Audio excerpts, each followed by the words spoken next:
Perkenalkan, nama saya Yohana Rika Lestari Tambunan, kelas 11 IPA 4, alamat Sentongan, hobi bernyanyi dan membaca novel. Sel, pengertian sel. Sel adalah unit organisasi terkecil yang menjadi dasar kehidupan dalam arti biologis. Kata sel itu sendiri dikemukakan oleh Robert Hooke pada tahun 1635 sampai 1703, yang berarti kotak-kotak kosong. Setelah ia mengamati sayatan gabus dengan mikroskop, selanjutnya disimpulkan bahwa sel terdiri dari kesatuan zat yang dinamakan protoplasma. Istilah protoplasma pertama kali dipakai oleh Johannes Purkinje. Menurut Johannes, protoplasma dibagi menjadi dua bagian, yaitu sitoplasma dan nukleoplasma. Swan dan Schleiden pada tahun 1838 menyatakan bahwa tumbuhan dan hewan mempunyai persamaan, yaitu tubuhnya tersusun oleh sel-sel. Selanjutnya, teori tersebut dikembangkan menjadi suatu teori sebagai berikut. 1. Sel adalah satuan struktural terkecil organisme hidup. 2. Sel merupakan satuan fungsional terkecil organisme hidup. 3. Sel berasal dari sel dan organisme tersusun dari sel. 2. Struktur sel. Sel terdiri dari 3 bagian utama, yaitu membran sel, inti sel, dan sitoplasma. Membran sel atau membran plasma. Membran sel adalah selaput yang terletak paling luar dan tersusun dari senyawa kimia, lipoprotein, gabungan dari senyawa lemak atau lipid dengan senyawa protein. Membran sel disebut juga dengan membran plasma atau selaput plasma. Fungsi dari membran sel ini adalah sebagai pintu gerbang yang dilalui zat baik menuju atau meninggalkan sel. 2. Inti sel atau nukleus. Inti sel bertugas mengontrol kegiatan yang terjadi di sitoplasma. Fungsi dari inti sel adalah mengatur semua aktivitas kegiatan sel. Karena di dalam inti sel terdapat kromosom yang berisi DNA untuk mengatur sintesis protein. Inti sel terdiri dari bagian-bagian, yaitu 1.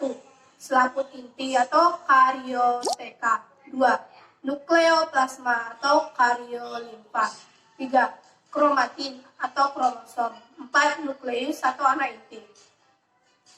3. Sitoplasma atau organesa. Sitoplasma adalah bagian yang cair dalam sel. Khusus untuk cairan yang berasal dalam inti sel dinamakan nukleoplasma. Penyusun utama dari sitoplasma adalah air 90%. Berfungsi sebagai pelarut zat-zat kimia serta sebagai media terjadinya reaksi kimia sel.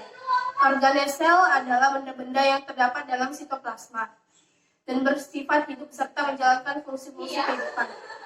1. Ribosom. Ribosom adalah organel sel terkecil di dalam sel. 2. Retikulum endoplasma adalah struktur berbentuk benang-benang yang bermuara di inti sel. 3. Mitokondria. Fungsi mitokondria adalah sebagai pusat respirasi seluler yang menghasilkan banyak energi ATP. 4. Lisosom. Fungsi dari organel ini adalah sebagai penghasil dan penyimpan enzim pencernaan seluler. 5. Badan Golgi. Berhubungan dengan fungsi menyortir dan mengirim produk sel. Sentrosom. Berbentuk bintang yang berfungsi dalam pembelahan sel baik mitosis maupun meiosis. 7. Plastida berperan dalam fotosintesis. 8. Vakuola berisi garam-garam organik, glukosida, tanin, zat penyama, minyak eteris, atau misal jasmin pada melati, rosine pada mawar, zingiberine pada jahe. Mikrotubulus berfungsi untuk mempertahankan bentuk sel dan berbagai rangka sel. Mikrolamen terbentuk dari komponen utamanya, yaitu protein aktin dan miosin, seperti pada otot. Perioksisom, badan mikro, senantiasa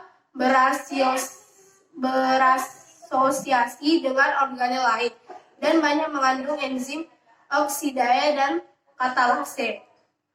3. Macam-macam sel.